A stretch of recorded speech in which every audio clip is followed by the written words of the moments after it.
Mahigit 50 high-caliber na armas ang itinurn over ngayong umaga sa mga pulis sa Iligan City. Mahalaga raw matiyak ang seguridad sa lungsod, lalo't kalapit lang nito ang Marawi.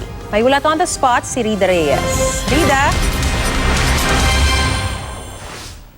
Yes, Maris, wala mang direktang banta sa seguridad na nakikita ngayon ang pulisya dito sa Iligan City. Kapansin-pansin na mas doble higpit ang pinapatupad nilang seguridad dito, lalo pat ilang araw na lamang, 2 araw na lamang bago ang pagdiriwang ng katapusan ng Ramadan.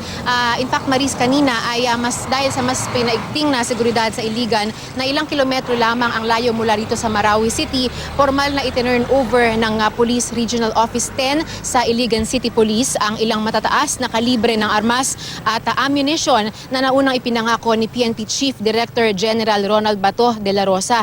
Ipinisinta ang 50 piraso ng M16 rifle, 9,000 rounds ng M16 ammunition, tig-isang 60 at 30 caliber submachine gun at 300 magazine. Inaasahan na malaki raw ang magagawa ng dagdag na mga armas sa kampanya ng Iligan Police kontra terorismo, kriminalidad at anti-illegal drug campaign. Sa panahon daw ngayon kung kailan nakaalerto ang otoridad sa posibleng banta ng spillover ng mga terrorist groups sa mga kalapit na lugar ng Marawi gaya rito sa Iligan, handa raw ang Iligan Police na makipagtulungan sa hanay ng AFP para mapigilan ang anumang tangka ng mga masasamang loob. Samantala, Maris, hindi naman inaalis ng Iligan Police ang posibilidad na meron ng mga terorista o kaya mga sympathizers nila na samantalahin itong panahon na ito na malapit na ang pagdiriwang ng Eid al-Fitr o yung katapusan ng Ramadan ng ating mga kapatid na Muslim dito sa Mindanao.